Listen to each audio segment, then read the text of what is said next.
King scrunches his broken fist. Cheers and hollers from a drunk crowd echo through the alleyway. He stares at his fallen opponent, bleeding face, busted nose, chipped teeth. He kicks him in the mouth to put the finishing touches on his handiwork. He never lost a fight. Not now. Not ever. Always bet on King. He glances over the crowd, spots Donnie, an old friend with a gambling problem. Not much of a problem if he continues to bet on me. King looks at his watch. He's late for a family meeting. King's father gives his mother hell for talking back for something he didn't quite understand. It's always the same crap. King grinds his teeth. Blood and warmth rush up his face. Every scrap, every single one he won because he saw his father's face on his opponent. He wants to lash out, to say something, anything. But to say something is to be cut off. But this time he's not thinking straight, or maybe he is.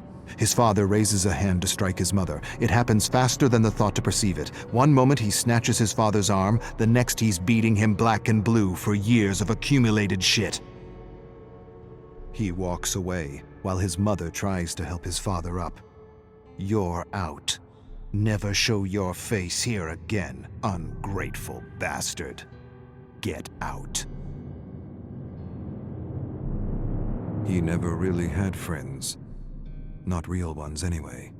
He had an entourage.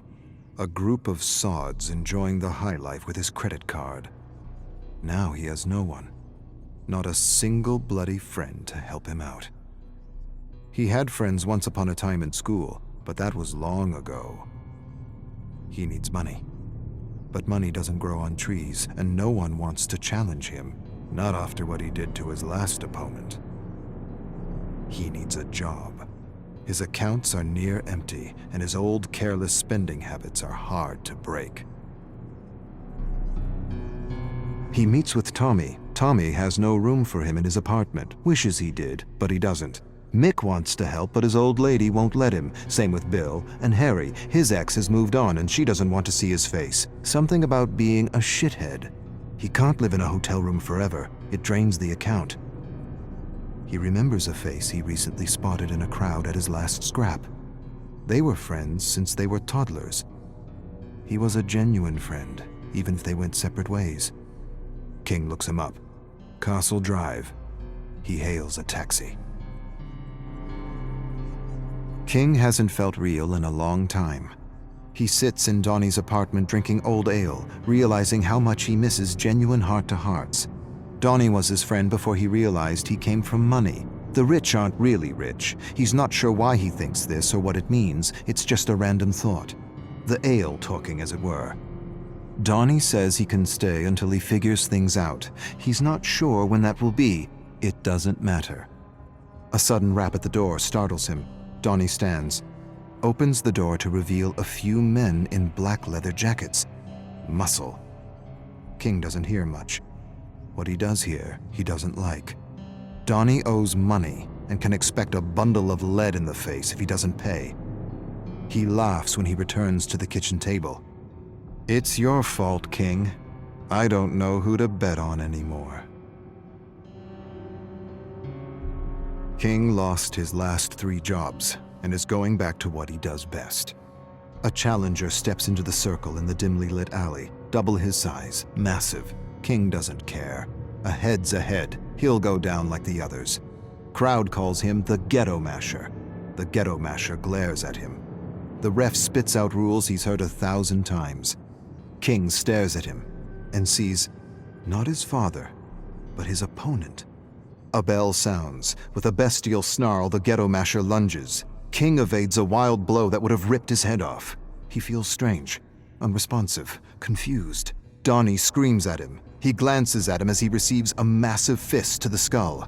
Black swirls across his eyes. He doesn't remember the thud against his skull. He doesn't remember his legs buckling. He doesn't even remember collapsing in a pile of festering garbage. He only remembers waking up on the couch in Donnie's apartment. He's lost his edge. His anger. His rage. His hate. Was that all he was? Donnie's asking if he's okay, and he's not sure. Am I okay? Will I be better? I don't know. Was it just a fluke? A lucky shot? Happens to the best.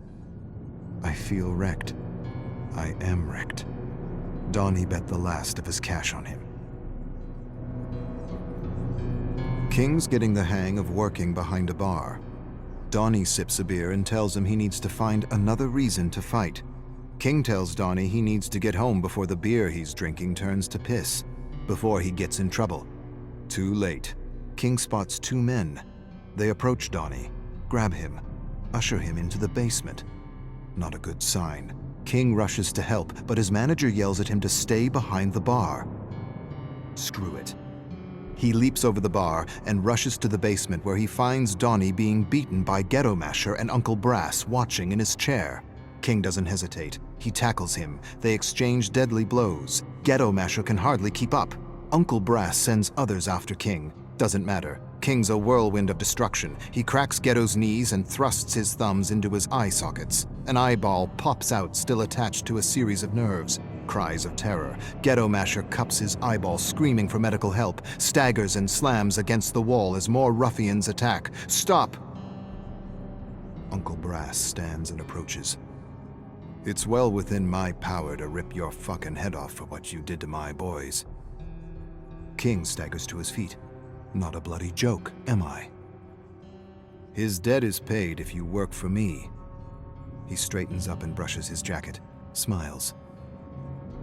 Always bet on King.